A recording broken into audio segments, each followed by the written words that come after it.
sate. Ayam sate. Bisa bahasa Indonesia ya? Yeah. Dari very India? tasty. India, Bangladesh. Bangladesh. It's very tasty. I check. Yeah. Eat. খুব সুস্বাদু খেতে। Chicken, ya? Chicken. Yeah. Yeah. Chicken and egg. These local drinks. Yeah, drink. Yeah.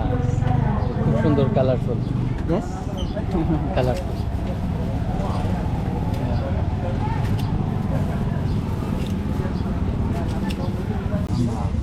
Amra. আমরা yeah. From India. Yeah, India. Bangladesh. Oh, Bangladesh. Yes. Dhaka. Huh? Dhaka, Oh, yes. You have been there? Yes. You have been there, Dhaka? No. Yes. Yeah. Okay, thank you. Assalamu alaikum. Okay. It's gonna happen. এটা হচ্ছে cookie ক্রোয়াসো cappuccino. Cookie ক্রোয়াসোর দাম হচ্ছে 45,000 রুপিয়া। দর্শক বন্ধুরা, আশা করি সবাই ভালো আছেন এবং অনেক অনেক ঘুরছেন। এটা হচ্ছে বাংশাল পোর্ট লম্বক। আমরা অনেক সুন্দর সুন্দর স্মৃতি নিয়ে এই লম্বক দ্বীপ আজকে এখন ছেড়ে যাচ্ছি।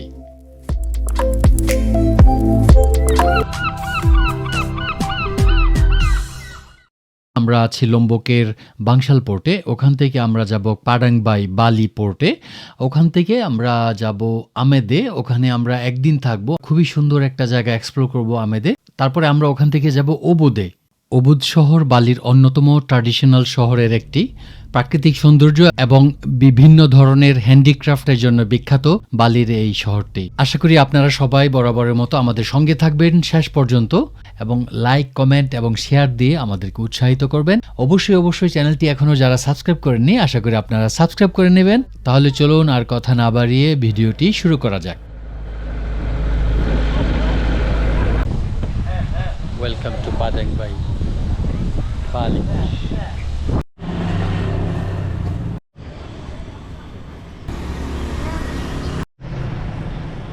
এটা হচ্ছে বালির পাডাংবাই এরিয়া। তো এখানে আমরা এসেছি, একটা গেট আছে যেটাকে বলে গেট অফ হ্যাভেন। এই গেটটা খুব আইকনিক গেট এখানকার। এখানে মানে বালিতে আছেন কিন্তু গেটটা ভিজিট করেনি এমন লোকের সংখ্যা খুবই কম। তো ওখানে আমরা যাব, তাহলে সানরাইজ দেখতে যাব।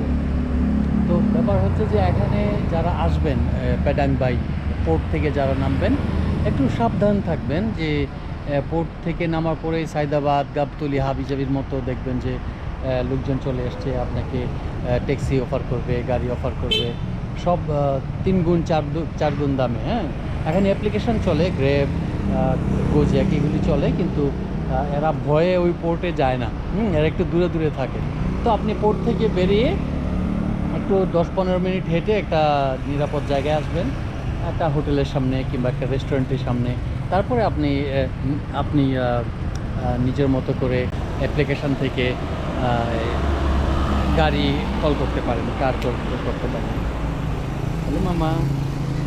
আচ্ছা, তো ধরেন আমরা যেখানে যাচ্ছি আমেদ নামের শহর, ওটা এখান থেকে ঘন্টা দেড়েক। তো এখান থেকে আমরা ওখানে যাব। ওখানে আমরা আমাদের বাসা নেওয়া হয়েছে এক রাতের জন্যে। আমরা ওই ব্যাগ ট্যাগ রেখে আমরা ওখানে চলে যাব। তারপরে ওখান থেকে ওকে, আমার গাড়ি চলে এসছে। আমি পরে কথা বলবো আপনাদের সঙ্গে। এইগুলো নিয়ে আমাদের ভ্রমণ করতে হইতেছে, এগুলো একটু দেখে রাখেন। আচ্ছা, আমি এখন গাড়িতে যাচ্ছি বালির এক দারুণ শান্ত জায়গায়, আমেদ ভিলেজ। এখান থেকে পৌঁছাতে সময় লাগবে প্রায় 2 ঘন্টা। তো ভাবলাম এর মধ্যে আপনাদের সঙ্গে একটু কথা বলি এই জায়গাটা নিয়ে। আমেদ আসলে বালির একেবারে আলাদা একটা ফিলের জায়গা, যেখানে নেই শহরের ভিড়ভাট্টা, হর্ন নেই, জোরে বাজানো মিউজিক, শুধু শান্ত সমুদ্র, পাহাড় আর ছোটো ছোটো কিছু গ্রাম। একদিকে মাউন্ট আগং দাঁড়িয়ে আছে রাজকীয় ভঙ্গিতে, আর অন্যদিকে ঝকঝকে নীল সমুদ্র আর কালো বালির সৈকত। এখানকার মানুষ খুবই সাদাসিধে। সকালে দেখবেন যে ছোটো ছোটো নৌকা নিয়ে জেলেরা সাগরে যাচ্ছে, আবার বিকেলে তাজা তাজা মাছ নিয়ে তারা ফিরে আসছে। এখানকার সি ফুড খেলে মনে হবে যেন একেবারে সমুদ্র থেকে এখনই তুলে আনা। আমরা আমেদে পৌঁছে গেছি, আর কিছুক্ষণের ভেতরে আমরা আমাদের বুকিং দেওয়া এয়ারবিএনবির বাসায় পৌঁছে যাব। সঙ্গে থাকুন। আমেদ শহরের এই কোরা কোরা হোটেলে আমাদেরকে এক রাত থাকতে হবে। রিসেপশনে এসে এই জিনিসটা দেখে খুব ভালো লাগলো।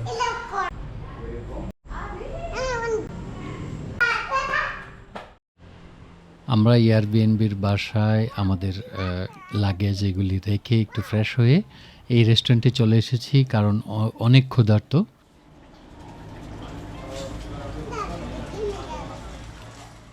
এটা হচ্ছে মাউন্ট আগুং, বালির সবচেয়ে সর্বোচ্চ শৃঙ্গ এবং একটা আগ্নেয়গিরি, জীবন্ত আগ্নেয়গিরি। দেখতে বোঝা যায় কি রাজসিক ভঙ্গিতে দাঁড়িয়ে আছে এবং দাঁড়িয়ে থাকে, এবং প্রতিটি যেমন সকালে, দুপুরে, তারপরে বিকেলে, সন্ধ্যায় রং বদলায়।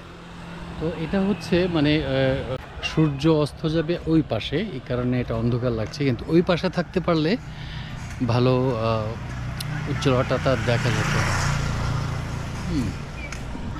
সুন্দর গুছানো শহর, কিন্তু আমার শহর। অনেক রেস্টুরেন্ট,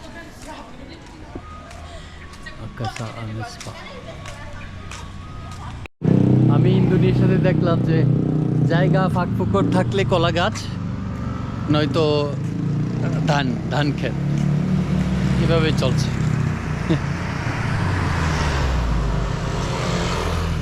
সূর্য অস্ত যাবে কিছুক্ষণের মধ্যে, সানসেটটা দেখা হবে না।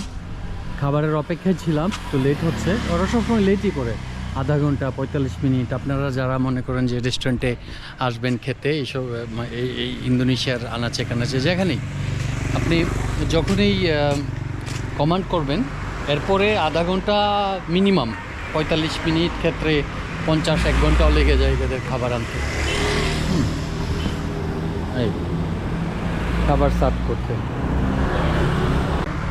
কালকে না, পরশু দিনের রেস্টুরেন্টে প্রথমে এত দেরি লাগলো, তারপর বললো যে good thing need time. Server, হ্যাঁ, এক যে সার্ভ করছিল খাবার, ও বললো, হেসে বললো ফ্রেন্ডলি, কথাটা খুব ভালো লাগলো, গুড থিং নিড টাইম। এই আর কি।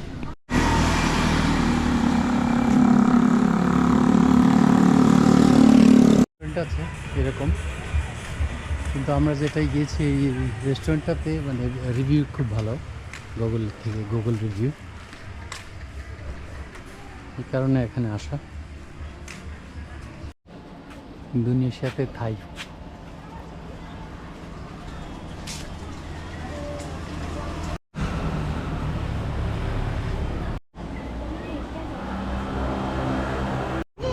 হচ্ছে থাই ঐতিহাসিক টমিয়াম ভাতের সঙ্গে।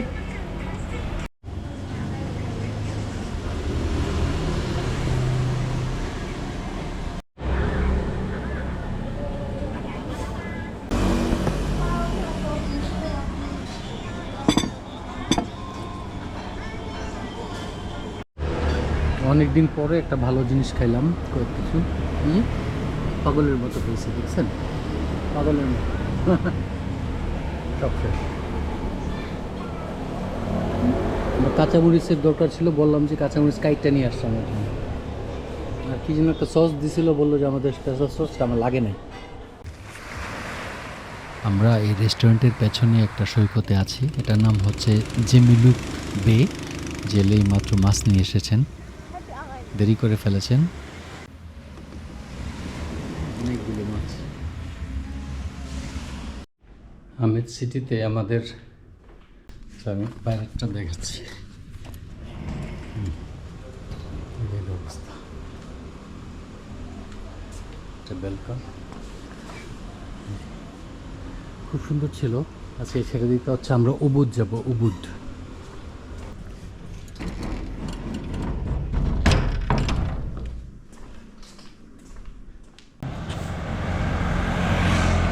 Nice way.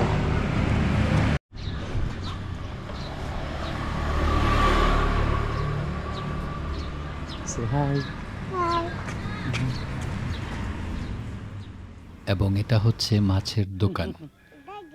এরকম অনেক জায়গা আছে যেখানে তাজা মাছ নিয়ে দোকান খুলে বসে আছে।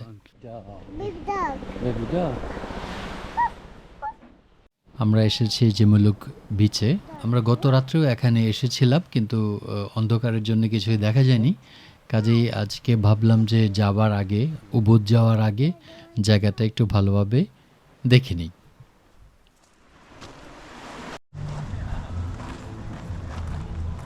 The monkey. One monkey. কালো বালির সৈকত। দর্শক বন্ধুরা, আমি এখন আছি জেমুলুক বিচে কিংবা জেমুলুক বে উপসাগর যেটাই বলেন। এটা হচ্ছে আমেদের সবচেয়ে সুন্দর জায়গাগুলোর মধ্যে একটা। অনেকে হয়তো ভাবছেন এই বে বা উপসাগরটা কিভাবে তৈরি হলো। আসলে এটা মানুষের বানানো না, ন্যাচারালি এটা হয়েছে। এই জায়গাটার পেছনে আছে মাউন্ট এগং, যেটা বালির সবচেয়ে বড় আগ্নেয়গিরি বা সর্বোচ্চ শৃঙ্গ। হাজার হাজার বছর আগে এর অগ্ন্যুৎপাত থেকে লাভা নেমে আসে সমুদ্রের ধারে। এটা জমে শক্ত পাথরে পরিণত হয়। তারপর সময়ের সাথে সাথে ঢেউ এসে সেই পাথর ক্ষয় করতে করতে গভীর পানির খাঁজ বানিয়ে দিয়েছে। এভাবেই ধীরে ধীরে তৈরি হয়েছে জেমুলুক বে। মানে এখানে দাঁড়িয়ে আমরা আসলে আগ্নেয়গিরি বা সমুদ্রের মিলিত কাজের ফল দেখছি।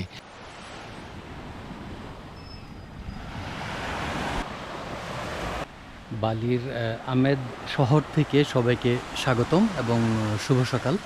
আমরা যথারীতি 3:45 ঘুম থেকে উঠেছিলাম। তারপরে প্রচণ্ড বৃষ্টি। তারপরে গত রাতে আমরা যে ট্যাক্সি আমরা হায়ার করেছিলাম, রিজার্ভ করেছিলাম, সে আর আসেনি। মনে হয় ঘুমাচ্ছিল। অনেক নক করার পরেও সে আর ওঠেনি। তো এরপরে এটা আমরা মানে ওই টেম্পলটাতে আমরা করি, প্ল্যানিং ক্যান্সেল করে দিই। তো এখন আমাদের প্ল্যান ছিল যে আমরা ওখানে যাব সকাল সকাল, গিয়ে এটা ঘুরে দেখব, কিছু ছবি তুলব। তারপরে ছবি তুলে তারপরে মনে করেন যে 11টার আগে ফিরে আসব। 11টার আগে ফিরে এসে আমরা হোটেল ছেড়ে দেব। তো যেহেতু যাওয়া হয়নি, তারপরে ব্যাক করে আবার ভোর 5টার দিকে আবার ঘুমালাম। 8টার দিকে উঠে ব্রেকফাস্ট করে কাপড় ব্যাগ বাক্স প্যাটরা গুছিয়ে আবার বেরিয়ে পড়লাম। তো এখন এখানে কফি খাচ্ছি আর ট্যাক্সির সন্ধান করছি। আমরা যাব ওবুদ সিটিতে। ওবুদ সিটিতে যাব। এটা আমাদের খুব সম্ভবত লাস্ট ডেস্টিনেশন হতে যাচ্ছে ইন্দোনেশিয়ান সিরিজের। তো আপনারা অবশ্যই আমাদের সঙ্গে থাকবেন এবং ভিডিওগুলো অবশ্যই উপভোগ করছেন যারা শুরু থেকে আমাদের সঙ্গে ছিলেন। সামনে আরও সুন্দর সুন্দর সিরিজ আসবে, আপনারা অবশ্যই আমাদের সঙ্গে থাকবেন।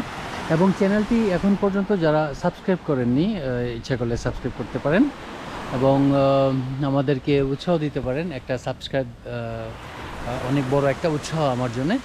এবং আশা করি আপনারা যেভাবে অন্যদেরকে ভালোবাসা দিয়েছেন, কমেন্ট করে শেয়ার করে আমাকেও ঠিক এমন দৃষ্টিতে দেখবেন। তো আপাতত এটুকুই। তো আমরা পরবর্তীতে আবারও কথা হবে। ওই লাভা যে ছাই, এইগুলি এই সমুদ্র তৈরি হয়েছে ওই অগ্ন্যুৎপাত থেকে। মাউন্ট আগং যেটা ওদের সর্বোচ্চ শৃঙ্গ, ওইটা কিন্তু এখনও জীবন্ত একটা আগ্নেয়গিরি।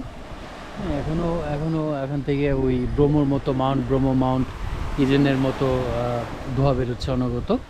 তো আমার প্ল্যান ছিল যে বেরিয়েছিলাম যে মাউন্ট ব্রহ্ম তারপরে মাউন্ট ইজেন করব। এই কারণে আর ওই মাউন্ট আগংয়ের করি নাই, প্ল্যানিং করি নাই।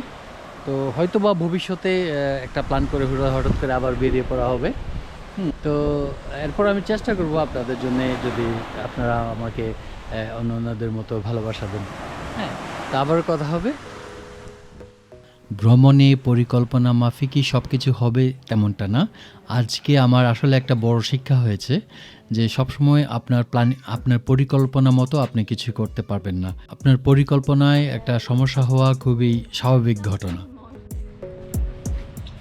এইসব কারণে অ্যাপ্লিকেশন এখানে চলে না। এখানে লোকাল যে ট্যাক্সি ড্রাইভাররা আছে, ওদের সিন্ডিকেট অনেক স্ট্রং। হ্যাঁ, ওরা চায় না যে কোনো ট্যুরিস্ট এখানে এসে ওরা অ্যাপ্লিকেশনের মাধ্যমে ট্যাক্সি কল করুক। ওরা চায় যে ওদেরকে বুকিং করুক 3 গুণ 4 গুণ দামে। এটার একটা সিস্টেম আছে, যেমন আপনি যদি একান্ত অ্যাপ্লিকেশন ইউজ করেন, অ্যাপ্লিকেশন দিয়ে আপনি রিজার্ভ করবেন এবং তারপরে আপনি ওকে নক দিবেন কিংবা ও আপনাকে নক করবে যে হোটেলে না অমুক জায়গায় তোমরা আসো। তারপরে আপনারা ট্যাক্সির মধ্যে উঠবেন, উঠে আপনারা হোটেল থেকে জিনিসপত্র নিয়ে আবার অন্য জায়গায় রওনা হবেন। দর্শক বন্ধুরা, আমরা ভিডিওটি শেষের দিকে এসে গেছি। আপনাদের মূল্যবান সময় দেওয়ার জন্য সবাইকে আন্তরিক ধন্যবাদ। যদি এই ভিডিওটি আপনাদের ভালো লেগে থাকে তবে অবশ্যই লাইক এবং আমাদের চ্যানেলটি সাবস্ক্রাইব করতে ভুলবেন না। আপনাদের প্রতিক্রিয়া এবং প্রশ্ন আমাদের জন্য অত্যন্ত গুরুত্বপূর্ণ, তাই নিচে কমেন্ট করতে দ্বিধা করবেন না। আরও ভালো ট্রাভেল এক্সপিরিয়েন্স নিয়ে আবার দেখা হবে। ততক্ষণ পর্যন্ত সবাই ভালো থাকবেন, সুস্থ থাকবেন এবং ভ্রমণের ইচ্ছা ধরে রাখবেন। ধন্যবাদ।